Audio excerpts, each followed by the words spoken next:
మధ్య కాలంలో ఒక ప్రొడ్యూసర్ వచ్చి సినిమా గురించి ఇంత ప్రమోట్ చేయడం నేను చూడలేదు.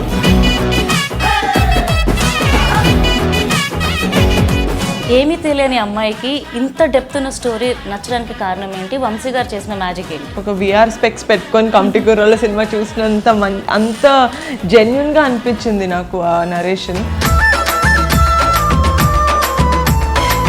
స్టార్ట్ చేసినప్పుడు విశ్వక్సేన్ గారు ఉన్నారు, సిద్ధు గారు ఉన్నారు, సాయిధరం తేజ్ గారు, అడివిశేష్ గారు అండ్ మీ అన్నయ్య గారు, మీరు కానీ మీ నాన్నగారు కానీ చిరంజీవి గారు కానీ పవన్ కళ్యాణ్ గారు ధమ్కి ఇస్తున్నారా రండి ప్రమోషన్స్ కానీ? Please if you are free can you please come to the pre release event, it will be a great support for us అంటే of course I will come అంటారు. ఏం అడిగిందండి కదా. ప్రొడక్షన్ విషయానికి వచ్చేస్తే మీరు కొద్దిగా కంజూషి లాంటివి ఏమైనా చేశారా? రిడిక్యులస్ ఐఎమ్ వెరీ లైక్ నేను ఇవ్వండి డబ్బులు ఎందుకు ఇవ్వాలి ఇప్పుడు చెప్పండి అని లైక్.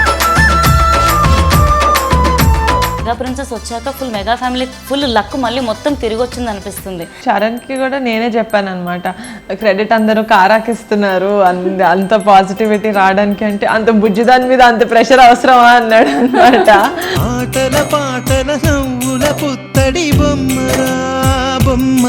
జోకులు వేసుకుంటున్నారు దీని మీద, 11 మంది హీరోలను పెట్టారు ఏంటి అని చెప్పి జోకులు వేసుకుంటున్నారండి. మీరు ఫస్ట్ మాట్లాడింది ఏంటి? గెలిచిన తర్వాత కలిసినప్పుడు ఏం మాట్లాడారు? ఆ హగ్ చూస్తుంటారు కదా, like I went and I hugged him when he was entering. ఫ్యూచర్లో ఒక సిచ్యువేషన్లో మ్యారేజ్ చేసుకోవాలంటే చేసుకుంటారా, లేదు పాలిటిక్స్లో నేను ఫ్రెష్గా నా కెరియర్ స్టార్ట్ చేస్తా అంటే ఈ రెండు సందర్భాల్లో ఏది చూస్ చేసుకుంటారు? I mean I'm open to finding love again in my life. ఇప్పుడు ప్రజెంట్ మెగా ప్రిన్సెస్ లేకపోతే కొనిదెల గారు అని పిలవడం ఇష్టమా, లేకపోతే డిప్యూటీ సీఎం గారి తాలూకా అని పిలవడం ఇష్టం?